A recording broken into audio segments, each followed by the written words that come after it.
Di tahun politik, banyak bermunculan para relawan untuk mendukung calon presiden. Namun saat ini yang paling nyaring terdengar relawan dari pasangan Ganjar Pranowo dan Mahfud MD. Ya salah satunya ya kita lakukan selama ini roadshow kita dari 2021 itu kita sudah bergerak sahabat Ganjar ini di Bandar Lampung sendiri. Itu ada donatur atau enggak, kita sendiri itu sebenarnya dari kita sendiri ya kan sebenarnya kita melakukan kayak lomba-lomba PUBG dan sebagainya, kita memberikan hadiah yang nggak begitu besar ya, tapi kita kan bisa antar kita ini saling membantu gitu loh Pak. Apa sih Bang yang diharapkan sama sahabat Ganjar nih Bang sampai sebegitu pedulinya gitu? Ya hari ini saya berani katakan yang paling tegas dan lugas cuman ayah Ganjar Pranowo. Betul. Satu-satunya provinsi yang kemudian berani mengadopsi kurikulum anti korupsi itu cuma di Provinsi Jawa Tengah di kepemimpinannya ayah Ganjar Pranowo. Ya harapan saya ketika Bapak Ganjar menjadi presiden nanti ya seperti apa yang dia lakukan saat di Jawa Tengah. Apa yang program-program sudah dijalankan kalau bisa secara nasional. Tidak ada mau jadi Menteri Kominfo Bang? Enggak lah, saya pikir kan kita ini punya kemampuan, kita punya skill kok. Toh beliau ini mencontohkan kok dari yang kita bukan siapa-siapa bisa menjadi apa-apa. Beliau bukan orang yang lahir dari nasab yang baik bisa punya nasib yang baik. Nah itu kemudian kita tiru menjadikan semangat.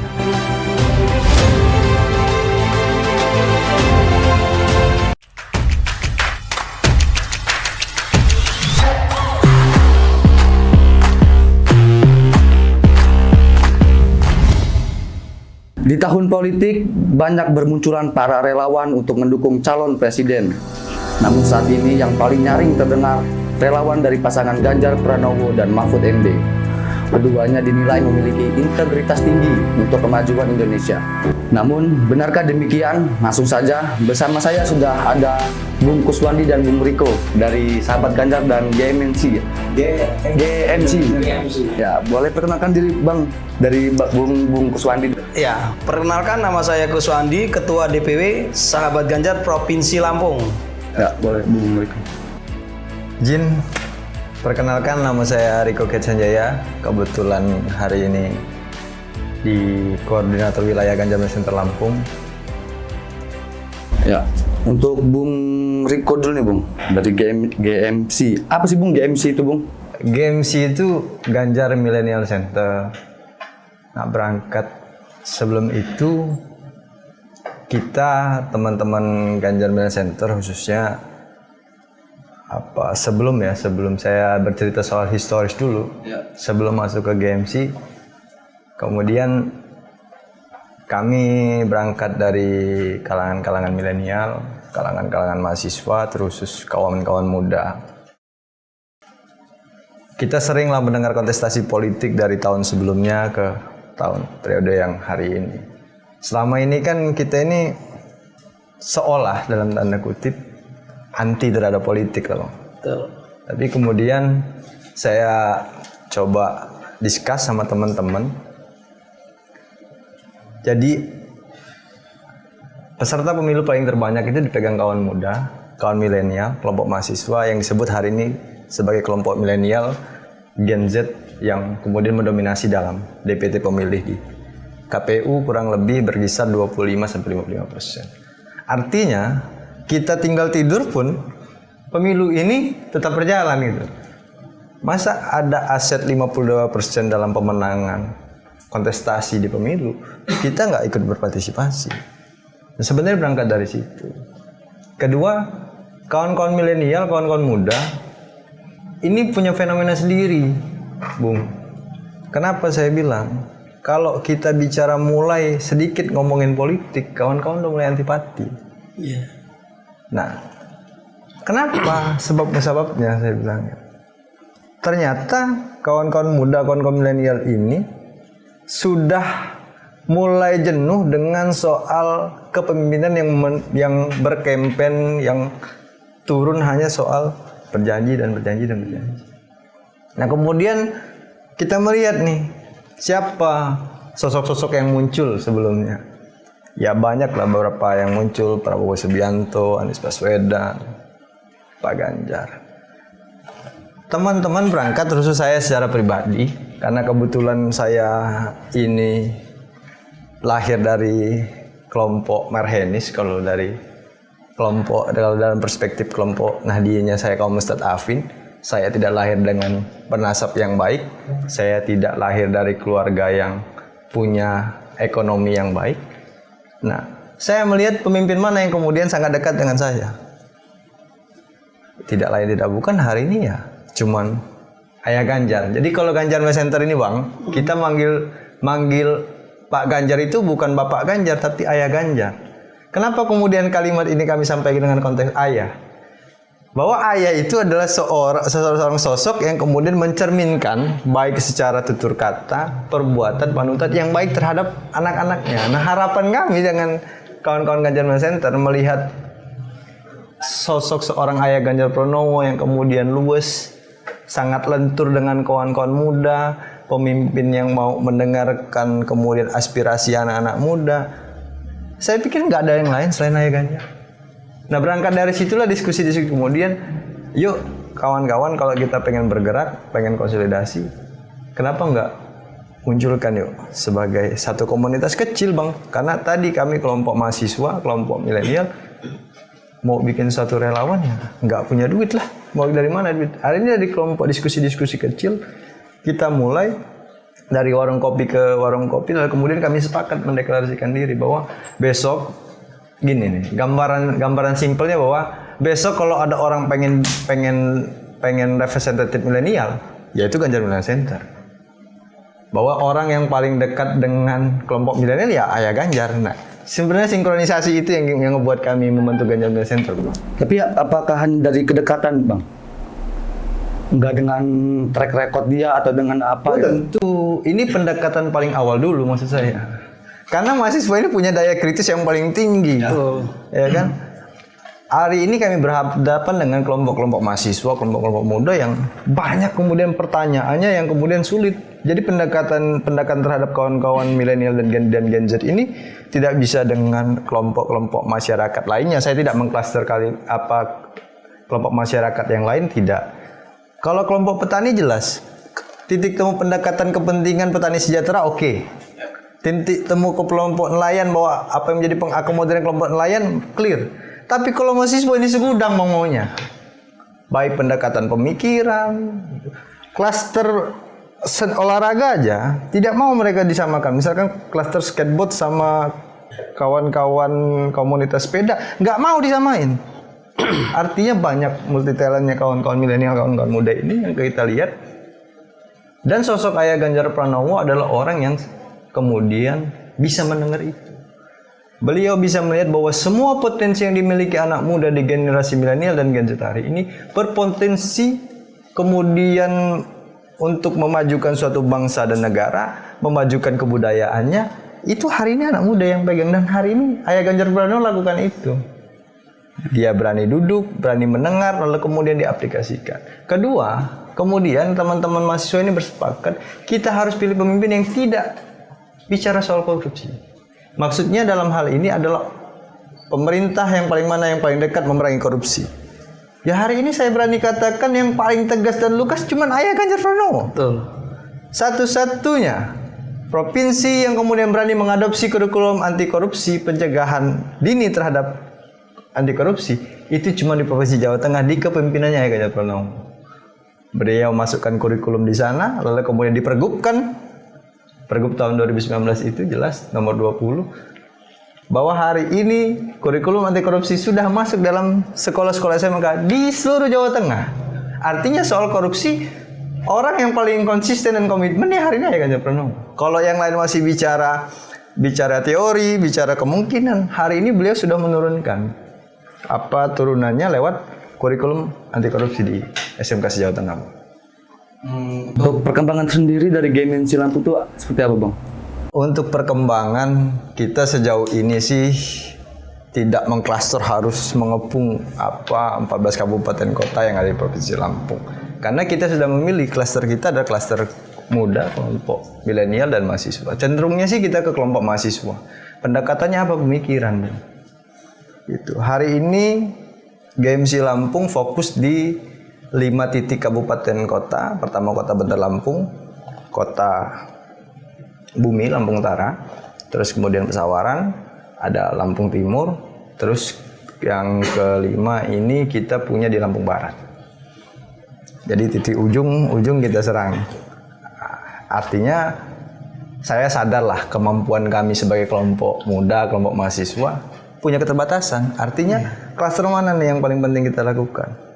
Jadi pemilih terbesar di Lampung ini kan Lampung Timur, Lampung Tengah, Lampung Selatan, Kota Bandar Lampung, Lampung Utara. Nah jadi yang kami mampu aja yang kami masukkan gitu. Selebihnya kan ada abang-abang saya yang kemudian bekerja akan nanti pada akhirnya kita bekerja dengan caranya sendiri lah kurang lebih gitu. Nah, nanti kita lanjut lagi nih Bang, kita mau beralih ke sahabat Ganjar nih, Bung Kuswandi. Bagaimana Bung sahabat Ganjar melihat peran milenial dalam Pilpres 2024 khususnya di Provinsi Lampung? Mengingat pertumbuhan relawan itu kan hampir 55% ya. Jadi sahabat Ganjar itu memang punya pola pikir sendiri bagaimana kita menggait milenial-milenial itu, betul kata Mas tadi itu kan, bahwa konfliknya itu banyak ketika kita melakukan pendekatan dengan mahasiswa, dengan apalagi mereka yang baru-baru lulus dari sekolah itu kan kita memang benar harus melakukan pendekatan secara intens. Ya salah satu yang kita lakukan dari sahabat Ganjar itu sendiri ya dengan apa yang mereka gemari. Yang mereka gemari seperti kebanyakan milenial kan hobi game, nongkrong. Nah kita menciptakan tempat-tempat itu. Ya salah satunya ya kita lakukan selama ini roadshow kita dari 2021 itu kita sudah bergerak sahabat Ganjar ini di Bandar Lampung sendiri. Jadi kita sejauh sebelum partai PDI Perjuangan itu mendeklarasikan Ganjar sebagai presiden, kita sudah bergerak. Itu sudah bergerak membaca pertumbuhan baik itu dari Gen Z-nya, baik di akar rumputnya, itu kita sudah baca. Ya salah satunya yaitu milenial itu yang bagi kita agak konflik ya bagi kita. Agak dibilang mudah juga enggak. Iya, kita harus benar-benar pas pendekatannya. Kalau enggak benar-benar tidak bisa terpegang sama kita. Ya dengan salah satunya itu apa yang mereka gemari saat itu kita lakukan pendekatan. Kita gestur terus, kita lakukan yaitu lomba-lomba Mobile Legends, PUBG ya kan. Ataupun itu passion, misalkan kita masuk area muslimnya kita lakukan lomba hadroh. Itu kita lakukan dari 2021. Nah, begitulah kita menatap, itu sangat penting karena pertumbuhannya besar. Dan kita nggak bisa menganggapkan itu mudah. Bahkan dengan adanya GMC ini kita ngerasa kebantu karena mereka mengkhususkan, sedangkan sahabat Ganjar ini kan nggak mengkhususkan. Semuanya kita rangkul, baik tua muda semuanya kita rangkul. Ya itu yang kita lakukan ya salah satu dengan adanya bantuan relawan-relawan di luar dari kita yang memfokuskan, ada seperti relawan khusus Mak Ganjar, ada relawan untuk milenial, itu sangat kebantu kita. Kita sangat bahagia, sangat antusias untuk mereka. Nah begitulah sudut pandang sahabat Ganjar kita terhadap milenial saat ini gitu. Tapi tadi kan ada roadshow tuh Bang, ada kompetisi segala macam itu ada donaturnya atau enggak? Kita sendiri itu sebenarnya dari kita sendiri ya kan, sebenarnya kita melakukan kayak lomba-lomba PUBG dan sebagainya, kita memberikan hadiah yang nggak begitu besar ya. Tapi kita kan bisa antar kita ini saling membantu gitu loh Pak. Tapi apa sih Bang yang diharapkan sama sahabat Ganjar nih Bang sampai sebegitu pedulinya gitu? Yang diharapkan kita pertama, seorang milenial itu harus mengenal sosok. Sosialisasi yang kita lakukan harus mengenal dulu bagaimana, tak kenal maka tak sayang. Kita harus kenal dulu, mahasiswa harus kita giring mengenal dan melek tentang politik. Karena kalau tidak mahasiswa itu apalagi namanya seorang milenial ya, seorang milenial itu hampir tidak peduli, bahkan ketika masa pencoblosan bisa tidur mereka sampai sore. Nah bagaimana caranya kita dengan cara kita mengumpulkan dalam satu giat itu memelekkan mereka bahwa peduli. Oh iya ini harus jadi presiden. Nah di sela-sela perlombaan itu kita sampaikan siapa sih Pak Ganjar ini, ya kan, kenapa kita harus memilih Pak Ganjar ini. Nah, itu yang kita lakukan setiap kali kita grassroots-nya itu sosialisasinya seperti itu ke milenial. Apa yang mereka gemar, setiap hari kita harus tahu. Yang lagi tune in apa nih saat ini untuk milenial. Misalkan ada lomba futsal, kita harus cari bagaimana caranya mengadakan lomba futsal. Ya kalau mengenai donatur ya kita ya namanya keterbatasan relawan ya, kita nggak mungkin mengadakan yang event besar, itu nggak mungkin sih. Bagi kita yang sesuatu yang menurut kita sih biasa aja, menurut mahasiswa ya besar. Apalagi mereka itu dengan senang hati ke dalam perlombaan itu yang mereka gemari kan. Mereka antusias itu. Dan alhamdulillah setiap giat yang kita lakukan juga nggak pernah sepi. Itu bahkan kita membatasi karena kita keterbatasan kita kan. Yang kita pikirin mereka datang ke situ harus minum, ada snack kan minimal kita pikirkan. Dengan keterbatasan kita makanya kita batasi. Kita batasi nih kuota-kuota untuk setiap lomba PUBG ya kan, lomba hadroh dan sebagainya. Itu yang kita lakukan saat ini gitu untuk milenial gitu. Kalau untuk Bung Riko sendiri nih Bung, GMC sudah melakukan kegiatan apa saja Bung? Kegiatan GMC, kalau GMC terusnya di Lampung ya, kita fokus dari 3 kegiatan. Pertama pelatihan soft skill, hard skill, dan pengabdian terhadap masyarakat. Kenapa kita pilih 3 ini Bang? Ya tadi salah satu alasan faktor penguatnya, kekuatan material kita tidak ada. Dan yang kedua, mahasiswa ini unik. Jadi kalau kita kasih uang, belum tentu dia mau ikut kita. Jadi hasil diskusi teman-teman di Ganjar Mahasiswa Center Lampung khususnya, apa nih yang kemudian menjadi harapan kawan-kawan mahasiswa? Kalau kata abang saya tadi, titik temunya keinginan masih dalam perspektif pemikirannya apa? Jadi kita bikinlah pelatihan-pelatihan Bang. Saya bikin kegiatan nggak pernah pakai uang. Cuman modal banner sama flyer pendaftaran. Misalkan kemarin mendekati SBMPTN, penerimaan mahasiswa baru di perguruan tinggi negeri maupun perguruan tinggi agama Islam. Kita buka cara lulus SBMPTN. Terus kedua ini CASN atau P3K. Kita bikin pelatihan sejenis itu. Pelatihan soft skillnya banyak, pelatihan fotografi, manajemen konten. Kita ini punya skill nih dari kawan-kawan GMC kan, kita nggak punya kepengurusan yang baku gitu loh Bang. Struktur yang kaku. Tidak, kita ini lulus-lulus aja. Memang dari tongkrongan ke tongkrongan. Bro, lu punya kemampuan apa? Gue punya kemampuan fotografer Bang. Oke, lu besok gue minta ya ngisi materi di teman-teman pelatihan. Udah kita terbitin flyer. Pendaftarnya mahasiswa semua Bang di seluruh BEM yang ada di Bandar Lampung ya terkhusus. Dan beberapa BEM di luar Bandar Lampung, kayak di Lampung Utara, di Metro sering kita. Artinya permintaan pendaftaran sehingga menarik gini nih. Kita mengkampanyekan bahwa Pak Ganjar atau Ayah Ganjar yang disebut sama Ganjar Center, Ayah Ganjar itu tidak ucap janji loh. Bahwa nanti ketika saya jadi presiden baru saya lakukan, enggak, relawannya sudah bergerak. Nih konkret. Jadi dengan pendekatan ini saya pikir kelompok mahasiswa itu lebih ketemu dengan sosok yang kemudian kita campaign, kita kenalkan. Kalau kata abang saya, sentuh keinginan mereka itu apa gitu. Kalau yang namanya hobi fun futsal gitu kan, PUBG, terus Mobile Legends, saya yakin sudah banyak ya Bang yang melakukan itu. Jadi kita ini GMC sebenarnya mantau juga Bang. Jadi beberapa relawan lain yang belum melakukan ini apa gitu. Kalau yang turnamen Mobile Legends, futsal sering. Nah kita cari yang belum. Nah yang belum itu kita bisa pelatihan buket bunga, buket balon. Dan alhamdulillah binaan-binaan kita hari ini berjalan.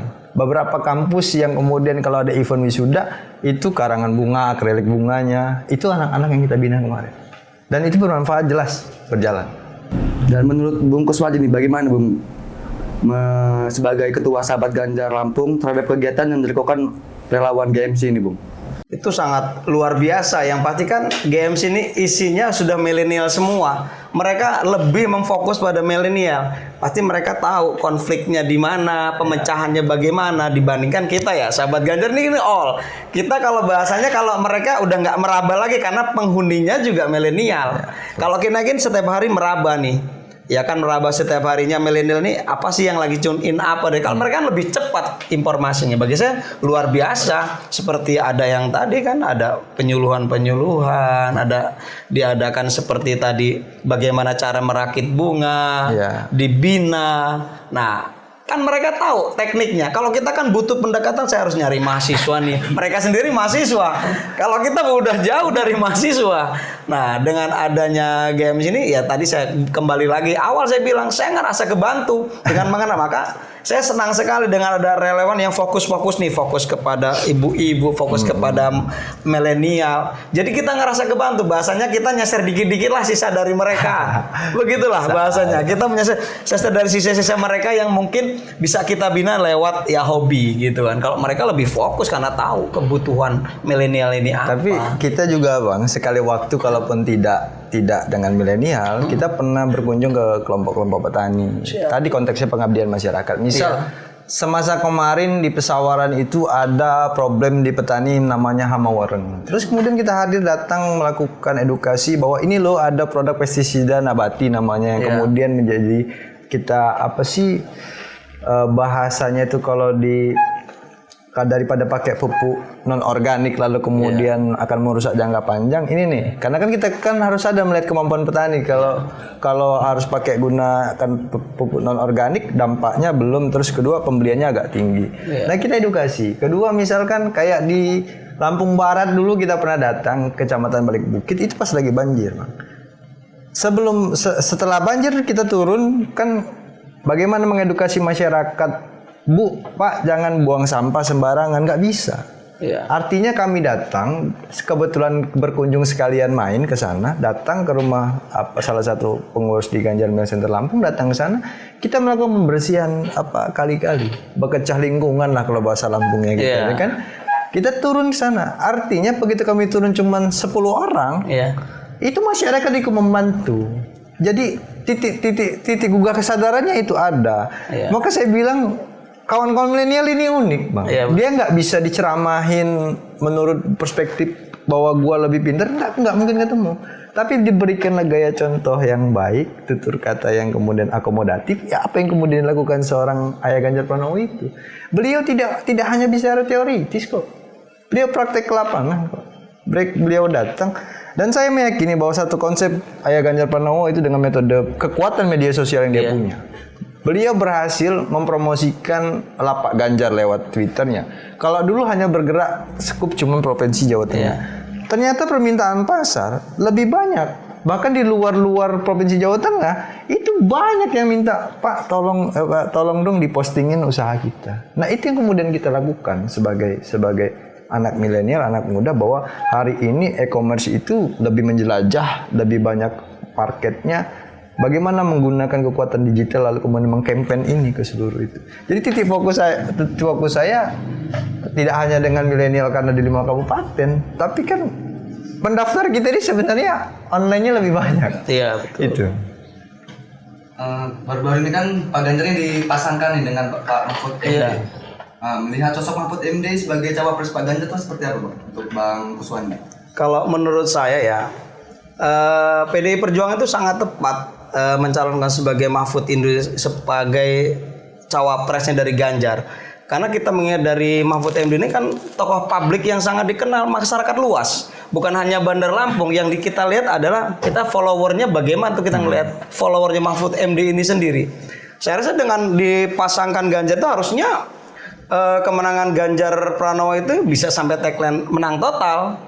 Karena suara yang dibawa dari Mahfud MD juga cukup besar untuk menambah suaranya Bapak Ganjar. Itu sangat tepat karena dia secara pemandangan masyarakat pada masa umumnya itu melihat Mahfud MD secara positif, dan track record ke belakangnya tidak ada kecacatan politik, kecacatan hukum tidak ada. Itu makanya sangat tepat sekali dan sangat sahabat Ganjar sangat luar biasa memberikan apresiasi buat PDI mencalonkan sebagai Bapak Mahfud ini sebagai calonnya. Itu yang dari sudut pandang kita sahabat Ganjar begitu. Untuk dari Bung Riko sendiri, Bung, gimana tanggapan milenial tentang Mahfud MD ini? Ya kalau Ganjarnya baik, ketemu seorang Mahfud yang dalam konteks penegakan supremasi hukumnya baik, ini sangat pas kalau kita melihat. Apalagi kan saya dari awal saya sampaikan bahwa Ayah Ganjar Pranowo itu punya tagline boten korupsi, boten ngapusi gitu. Kalau kemudian presidennya Ayah Ganjar Pranowo lalu kemudian wapresnya ini adalah Mahfud MD. Jadi siapa turunan di bawahnya atau birokrasi pemerintahannya yang di bawah mau main-main sama? Menurut saya ya ini udah sangat cocok, dan ini pilihan milenial banget. Milenial itu pengen tegas, lugas, tapi nggak terlalu birokratif. Kan kita nggak pengen daftar antri yang panjang-panjang. Kalau Pak Mahfud kan sama. Di saat orang lain nggak ngomong, beliau langsung bilang, Di Twitter misalkan kemarin beberapa kasus yang beliau sebut gitu, kemudian viral, ramai dan bisa diakomodatif. Nah, sama sosok kayak Ganjar Pranowo, dia nggak banyak-banyak harus nunggu apa enggak. Orang formula pertama yang dia lakukan pengaduan lewat media sosial beliau kok hari ini. Artinya ya pasangan yang serasi lah. Kalau kami dari Ganjar Media Center melihat itu. Jadi kalau secara viral nih Bung, kemarin ini kan banyak isu penolakan milenial terhadap Pak Ganjar, salah satunya terkait petugas partai. Bagaimana nih GMC menjelaskan kepada milenial terkait hal tersebut? Alhamdulillahnya kelompok-kelompok mahasiswa di Lampung ini cerdas-cerdas ya Bung. Artinya saya bilang tidak ada lagi yang kemudian mempertanyakan sosok seorang Ayah Ganjar Pranowo sebagai petugas partai. Tidak, mereka sadar bahwa regulasi yang kemudian diatur presiden threshold itu 30% hanya bisa dilakukan partai gitu loh. Artinya belum ada pencapresan perseorangan. Kalau kemudian bisa, ya nggak mungkin seorang Ganjar Pranowo atau seorang Jokowi atau kontestan yang lainnya mencalonkan lewat dari partai politik. Alhamdulillahnya di Lampung ini tidak bergejolak soal petugas partai gitu. Yang ada kita slow-slow aja gitu, diskusi santai gitu. Pendekatannya bukan pendekatan like this like. Milenial itu pokoknya punya genre sendiri yang saya bilang. Mereka nggak terlalu berpikir buat sebagaimana sebelumnya, enggak, karena klaster mahasiswa, klaster orang-orang terdidik, klaster orang-orang yang tercerdaskan gitu. Oh, jadi nggak ada gejolak sama sekali. Saya bilangin ketika Ganjar Center Lampung itu melakukan, kita munculkan aja flyer kayak kemarin kita bikin pelatihan leadership kepemimpinan entrepreneurship. Itu baru muncul Bang flyernya. Itu pendaftar sudah penuh 50 orang. Kita bilang nggak bisa lebih dari 50 orang karena kapasitas tempat pertama, kapasitas lain-lain halnya kita nggak bisa. Apa yang kemudian diharapkan dari sosok seorang milenial di Lampung? Mereka mendapatkan jawaban bahwa Ganjar Center Lampung hadir memberikan pendidikan yang kemudian memberikan mereka pendapatan tambahan ketika mereka jadi mahasiswa. Yang saya contohkan di gambar anak awal tadi. Hari ini beberapa binaan kita, mereka bilang, Bang, terima kasih ya buat Ganjar Media Center sudah menyediakan ruang-ruang edukasi, ruang-ruang pendidikan yang kemudian bisa memberikan manfaat buat kami secara personal dan komunitas. Nah itu, kalau kita kemudian berjanji besok Pak Ganjar jadi presiden, kalian hidup sejahtera, udah nggak dipilih tuh.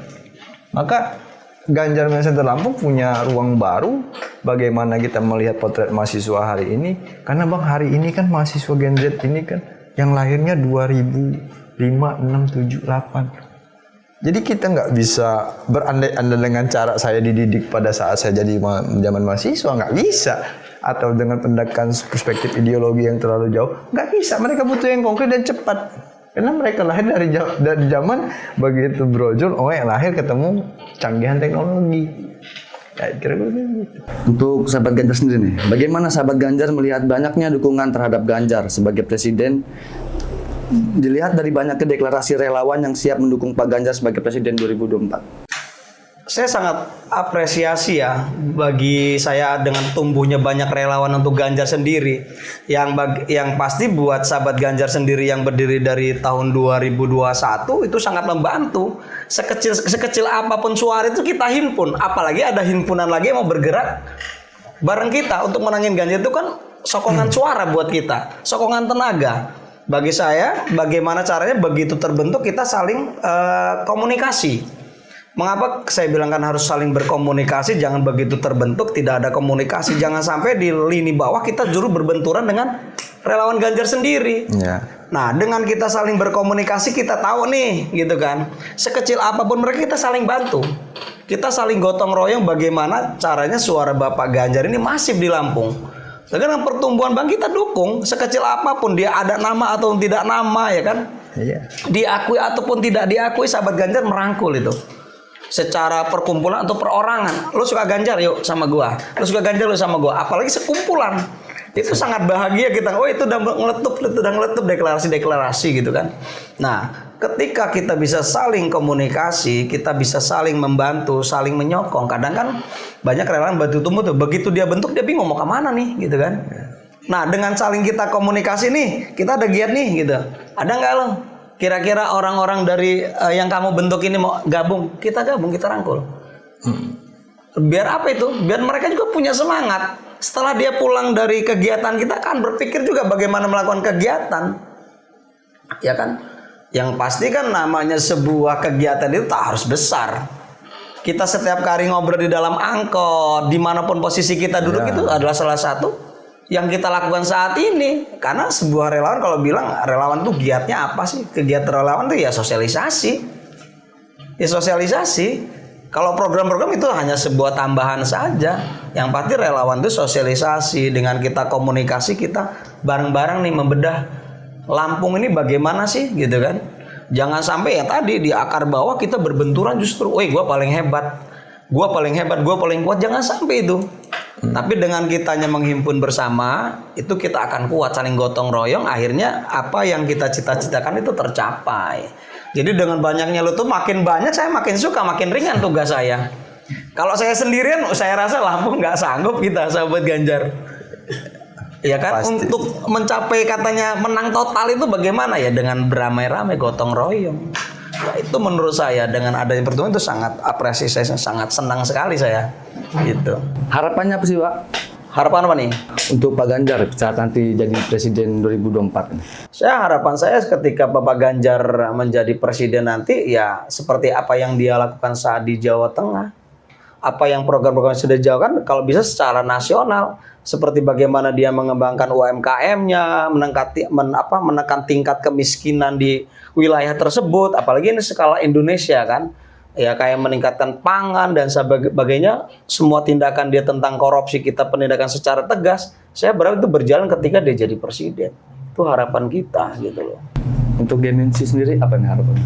Kalau dari Ganjar wilayah Center Lampung, terus saya ya secara pribadi berharap melihat sosok ayah Ganjar ketika itu jadi presiden ya jangan berubah. Kita tetap pengen melihat sosok seorang ayah tadi. Sosok seorang ayah itu kan kalau anaknya sedikit nakal ya didengar. Kalaupun berkeinginan anaknya kadang-kadang nggak masuk akal ya diluruskan gitu kan. Dicontohkan bahwa beliau tidak berubah ketika menjadi presiden. Terlalu birokratif langsung kemudian seolah-olah duduk di ruang eksekutif tidak mau lagi bersentuhan. Enggak. Harapan kita tetap, kalaupun saya diizinkan ngomong nih Bang ya di depan kamera, ayah Ganjar Pranowo kalau nanti jadi presiden tetap berlaku sama seperti hari ini, detik ini dan menit ini, jangan pernah berubah. Bahwa apa yang kemudian sudah dilakukan seorang ayah Ganjar Pranowo hari ini itu sangat dicintai oleh kalangan-kalangan milenial. Itu aja dari kami. Tidak ada mau jadi Menteri Kominfo, Bang? Enggak lah, saya pikir kan kita ini artinya melakukan perubahan atau kontribusi terhadap satu bangsa dan negara itu kan nggak mesti harus minta jatah kursi menteri, BUMD. Buktinya hari ini teman-teman ya di luar dari kesimpulan saya, kami sebagai Ganjar Center ketika belum diberikan ruang-ruang itu nggak ada masalah. Toh hari ini juga kami bisa mengedukasi teman-teman yang lain kok. Pertanyaannya dengan uang atau tidak dengan uang? Enggak, kita tidak pakai uang. Kita punya kemampuan, kita punya skill kok. Saya yakin dari awal tadi kenapa kemudian saya bisa berdekatan dengan sosok seorang ayah Ganjar Pranowo yang belum pernah salaman sama beliau. Saya kebetulan saya kuliah di kampus Universitas Bung Karno Jakarta. Saya lahir dari kelompok-kelompok marhainis banget. Saya pernah dididik oleh kelompok-kelompok Nahdien. Saya mantan ketua umum cabang PMI Jakarta. Artinya saya dianggap nyebrang hari ini dengan kelompok merah. Tidak, saya bilangin bahwa saya kuliah di kampus Bung Karno itu satu-satunya kampus yang punya materi ajaran Bung Karno. Artinya saya ketemu bahwa antara kelompok marhainis dan kelompok Nahdien ini ketemunya bersama-sama Ustadz Afin, sama-sama tidak punya apa-apa. Artinya melihat gambaran sosok seorang ayah tadi, kami punya harapan. Toh beliau ini mencontohkan kok dari yang kita bukan siapa-siapa bisa menjadi apa-apa. Beliau bukan orang yang lahir dari nasab yang baik bisa punya nasib yang baik. Nah itu kemudian kita tiru menjadikan semangat. Hari ini Ganjar Center Lampung mengambil semangat itu melakukan edukasi terhadap teman-teman yang lain. Ya, untuk Bung Kuswanti bisa ngasih closing statement dulu, Bung, di acara ini. Dari yang sudah kita bicarakan ini, saya berharap ke depan masyarakat Bandar Lampung ataupun kaum milenial untuk bisa mensukseskan pemilu kita di tanggal 14 Februari itu dengan datang beramai-ramai di TPS terdekat. Jangan sampai di hari 14 Februari itu justru tidak ada milenialnya. Dan saya berharap juga seluruh relawan Lampung ini saling gotong royong, saling bahu-membahu, berkoordinasi untuk memaksimalkan pergerakan kita secara masif hingga mencapai kemenangan total untuk Bapak Ganjar Pranowo. Untuk Bung Riko, boleh Bung? Oke, baik. Terima kasih buat seluruh milenial yang ada di Provinsi Lampung. Say hello dari Ganjar Center. Nanti di tanggal 14 Februari, di hari kasih sayang dan hari cinta itu, mari kita sama-sama rayakan pesta pemilu 2024 ini dengan politik yang gembira. Sama-sama kita dukung Ayah Ganjar Pranowo dengan cara yang santun, bijak, sebagaimana arahan dari Ayah Ganjar Pranowo. Harapannya tetap sama. Saya optimis bahwa Lampung punya investasi terbesar, 60% memenangkan Ayah Ganjar dari kelompok milenial. Terima kasih.